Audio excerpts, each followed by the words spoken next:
Ya, cukup tegas apa yang disampaikan Presiden Prabowo Subianto dalam KTT D8 pada 19 Desember 2024 di Kairo, Mesir, pemirsa, dan juga beberapa kali Presiden Prabowo Subianto ini juga menyerukan persatuan, kerjasama yang erat, dan juga kesadaran global terhadap kondisi umat muslim khususnya. Malam hari ini kita akan membahas mengenai pidato Presiden Prabowo tersebut bersama para narasumber yang sudah hadir malam hari ini. Bersama kita di Apa Kabar Indonesia Malam ada Bu Susi Sri Suparin, pakar hubungan internasional dari Universitas Indonesia. Bu Susi, apa kabar? Baik, terima Sehat kasih. Ya Bu ya, terima kasih sudah hadir. Dan juga tentunya untuk membahas mengenai apa yang terjadi di Timur Tengah, tentu saja Mas Faisal Assegaf, pengamat Timur Tengah, sudah hadir bersama kita. Mas, sehat? Alhamdulillah sehat, Mbak. Dan juga kita hadirkan pula Bang Philip Vermonte, Jubir PCO bagian hubungan luar negeri. Bang Philip, terima kasih sudah hadir. Sehat ya Bang ya? Sehat. Baik, Bu Susi, memaknai apa yang disampaikan oleh Presiden Prabowo Subianto, nampaknya cukup tegas poin-poin yang disampaikan dalam KTT D8. Apa Bu yang bisa kita tangkap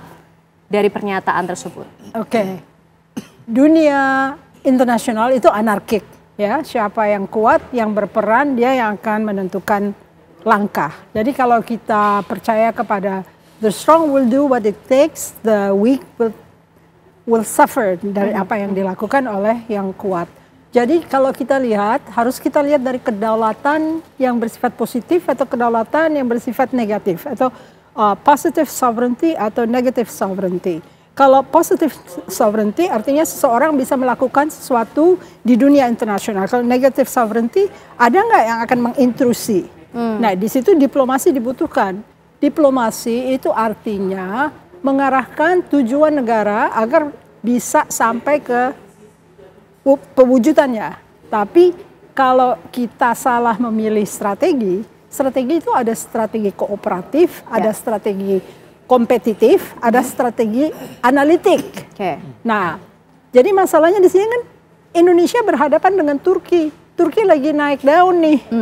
Karena dia menguasai Medan dan populisme dunia telah menyebabkan Ikhwanul Muslimin sebagai sesuatu slogan yang dipegang oleh Turki, dengan Indonesia datang tanpa analytical strategy. Jadi tiba-tiba dianggap remeh lah. Karena Turki akan menganggap, wah, kita kan keturunan khalifah dulu ya. Lebih ada kedekatan. Lebih ada kedekatan, lalu kami punya orang di wilayah tersebut. Kamu Indonesia siapa? Nah, itu dia. Jadi mesti lihat analytical strateginya benar apa tidak. Kalau misalnya terjadi kesalahpahaman, artinya negative sovereignty, orang lain bisa intrusi untuk mengatakan kamu tuh bukan apa-apa. Itu dia. Baik, Mas Faisal, bagaimana memaknai pidato yang disampaikan oleh Presiden Prabowo Subianto kalau menyambung tadi apa yang disampaikan oleh Bu Susi mengenai kekuatan maupun juga kedekatan terhadap saudara-saudara kita di Palestina? Yang menarik dari pidato Pak Prabowo ini adalah dia menyadari bahwa selama ini OKI yang dibentuk sejak 1969 yang diperjuangkan untuk memerdekakan Palestina setelah pembakaran Al-Aqsa, ternyata OKI memang tidak bisa bersatu. OKI yang terdiri dari 57 negara berpenduduk mayoritas muslim selama ini tidak bersatu. Kalau kita lihat kutubnya kan ada dua, ada kutub Arab Saudi dengan Turki di OKI itu sendiri. Dan punya kepentingan yang berbeda-beda. Makanya saya melihat ya OKI ini sebenarnya selama ini tidak efektif dalam memperjuangkan isu Palestina, hanya sekedar retorika. Dan kita tahu Turki adalah negara muslim pertama yang punya hubungan diplomatik dengan Israel. Dan sampai sekarang hubungan itu kan selama ini kan kalau kita lihat perjanjian Ibrahim 2020, itu kan bilang bahwa kita punya hubungan diplomatik untuk membantu perjuangan Palestina. Nah, kalau berkaca dari pengalaman Turki dari tahun 49, setahun setelah Israel merdeka dan Israel berdiri, tapi tidak ada yang bisa diperjuangkan oleh Turki, itu satu. Jadi memang yang diucapkan Prabowo ini ya seolah-olah ya adalah berusaha membobol dinding tebal. Dan itu tidak mungkin. Karena kan tiap negara punya kepentingan nasional yang berbeda-beda. Itu satu. Nah, terus dari dia berbicara tentang kemanusiaan. Ya memang benar bahwa standar kemanusiaan yang tadi disebutkan bahwa negara muslim itu berbeda dengan barat. Kalau ketika Hamas atau Jihad Islam atau milisi lainnya di Gaza melawan Israel itu dicap teroris. Kan itu yang dianggap itu. Nah, sebaliknya juga sama dengan padahal itu adalah perjuangan sebagai bangsa yang sedang dijajah melawan penjajah.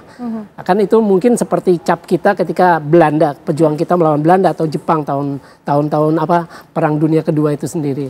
Nah, ini juga artinya ada standar ganda di sini.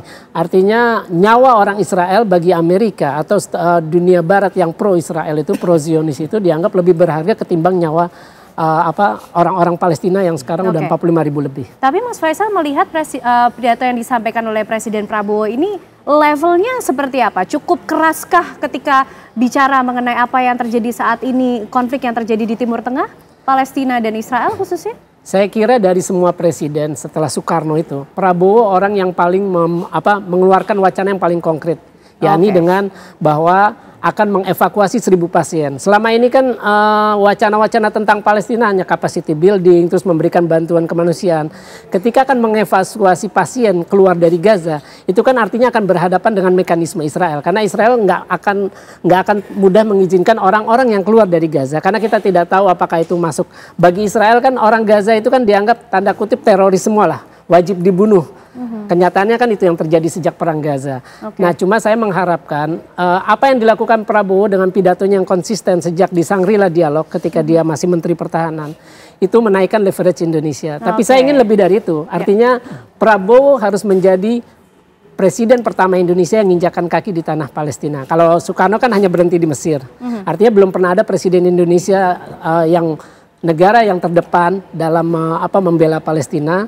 Apalagi kita juga pernah menjadi bangsa dijajah. Ketika Prabowo menginjakkan kaki di wilayah yang sedang dijajah kan artinya kan itu gaungnya jauh lebih luar biasa. Dan saya berharap ya Prabowo berani melakukan itu. Oke, itu harapannya Bang Philip. Nampaknya Presiden Prabowo Subianto sangat concern mengenai apa yang tengah terjadi di Timur Tengah, konflik antara Palestina dan juga Israel. Termasuk juga mempertanyakan tidak hanya soal dukungan tapi langkah-langkah nyata. Itu yang ingin dituju oleh Presiden Prabowo Subianto dalam pidatonya. Saya kira yang disampaikan Bung Faisal tadi benar ya, bahwa Presiden Prabowo kali ini menyampaikan sesuatu yang lebih konkret dibandingkan dengan pemimpin-pemimpin kita sebelumnya. Dan dalam hal soal Palestina, sebetulnya Indonesia sejak dulu konsisten. Kita mendukung kemerdekaan Palestina sejak zaman Presiden Soekarno, kemudian lanjut sampai hari ini oleh Presiden Prabowo.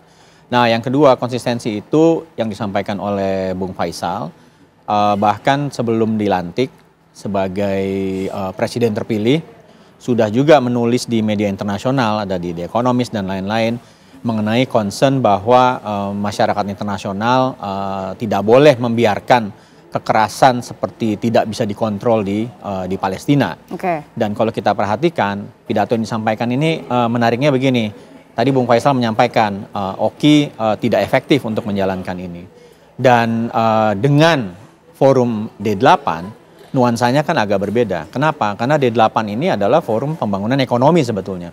Jadi basis dari kelemahan banyak negara-negara berpenduduk mayoritas muslim adalah soal ekonomi. Dan D8 ini adalah sebuah platform ekonomi di mana anggota-anggotanya negara bermayoritas penduduk muslim, tetapi 2 dekade dari sekarang banyak lembaga internasional memprediksi bahwa negara-negara ini akan menjadi negara dengan ekonomi terbesar di dunia. Ketika ada kekuatan ekonomi, leverage-nya akan bertambah, daya bargain-nya bertambah dan lain-lain. Dan kita tahu sebetulnya soal Palestina ini kan mudah-mudahan nggak perlu menunggu 20 tahun walaupun sudah terjadi konfliknya lama sekali gitu. Nah, hal konkret yang dilakukan antara lain kalau menurut saya, yang pertama sebetulnya rangkaian kepergian presiden ke luar negeri ini kan dimulai sejak setelah dilantik pergi ke APEC di Peru, kemudian pergi ke G20 di Brazil, juga ke Washington DC lalu ke Inggris. Tetapi temanya sama, temanya adalah solidaritas negara-negara berkembang. Dan di APEC juga demikian, kebetulan tuan rumahnya negara berkembang Peru, di G20 tuan rumahnya Brazil, sehingga agenda yang sama seperti yang dibicarakan di 8 itu juga dibicarakan di agenda sebelumnya. Dan Pak Prabowo ketemu dengan Sekjen PBB Guterres dan menawarkan secara konkret kalau ada gencatan senjata, dan itu yang dicoba usahakan oleh Indonesia, disampaikan terus-menerus, untuk menghentikan kekerasan dan kalau perlu ada peacekeeping operation, Indonesia siap mengirim. Selain soal evakuasi, kita juga siap mengirim pasukan penjaga perdamaian kalau itu terjadi. Dan Indonesia sudah lama dianggap sebagai kontributor peacekeeping operation gitu. Tetapi dalam konteks Palestina, mungkin Presiden Prabowo menyatakan Indonesia juga siap untuk hal itu. Dan menurut saya seluruh negara di dunia Memang yang sebelumnya nggak efektif, tetapi hari ini saya kira masyarakat Palestina membutuhkan semua channel platform yang mungkin dilakukan, yang mungkin kalau sebelumnya menabrak tembok harus diulang lagi, ada forum sekecil apapun dimanfaatkan, forum besar lewat PBB dimanfaatkan, karena mereka membutuhkan semua dukungan yang mungkin untuk pertama menghentikan kekerasan, kedua mencapai solusi negara merdeka. Oke, baik Bang Philip. Bu Susi, kembali lagi tadi menarik ketika membahas strategi yang kemudian dibahas oleh Bu Susi tadi. Yang disampaikan oleh Presiden Prabowo di forum KTT 8 ini, menurut pandangan Bu Susi, poin-poinnya sudah tepatkah disampaikan dalam konteks maupun juga di forum internasional sekelas KTT 8 untuk membuat suatu perubahan yang lebih besar lagi begitu Bu? Atau dampaknya akan seperti apa sih Bu Susi? D8 forum ekonomi, tapi ekonomi sama kekuasaan kan nggak terpisah ya. Yang bermain di situ adalah negara-negara yang punya kepentingan tentang apa yang akan terjadi di Timur Tengah, ya. Terutama yang kuat-kuat itu, misalnya Mesir, misalnya Turki, misalnya Iran dan sebagainya. Tentunya mereka membawa misi negaranya masing-masing. Nah, masalahnya yang utama adalah apakah menggunakan strategi kompetitif, strategi kooperatif, atau strategi analitik. Kalau analitik dia bisa tahu bahwa mungkin ini nggak mungkin saya ucapkan karena negara-negara lain akan mengecilkan makna dari Indonesia pada saat Indonesia sedang mengalami kesulitan-kesulitan. Juga ada faktor pribadi misalnya. Kalau Pak Prabowo tentunya presiden kita, tapi kan dia punya latar belakang hak azazi ya. Jadi kalau misalnya ada orang yang agak terimbas dengan faktor hak azazi, membicarakan soal hak azazi yang harus dilindungi dari masyarakat Palestina, tentu akan berkurang sedikit bobotnya. Nah, secara analytical, harusnya bisa menjadi cerminan.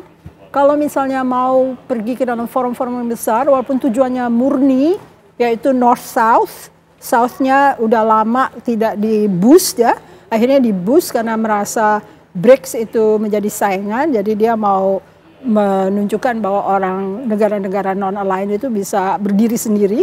Tapi kalau secara analytical, strateginya agak miss. Karena kurang memperhitungkan, dianggap nggak Indonesia pada saat ini. Pada saat kita melakukan pemilu saja sudah banyak cawe-cawe, maksudnya. Tidak terlalu demokratis. Jadi itu yang harus benar-benar kita memilah strategi kooperatif, strategi kompetitif, atau strategi analitik. Kalau kompetitif ya jelas kita harus benar-benar hati-hati masuk ke dalam forum-forum gitu, karena bisa diabaikan. Misalnya orang-orang itu berdiri pada saat Pak Prabowo berpidato, itu kan nggak pantas ya kalau kita lihat sebagai bangsa. Lah kok kita disepelekan banget gitu. Baik Bu Susi, menarik. Nanti kita juga ingin tahu bagaimana sih soal kepentingan masing-masing negara ataupun delegasi yang hadir di KTT D8. Ini negara-negara muslim berkembang tentunya yang punya concern, punya perhatian terhadap apa yang tengah terjadi di Timur Tengah. Tapi usai jeda pemirsa, kami akan hadirkan perbincangannya sesaat lagi.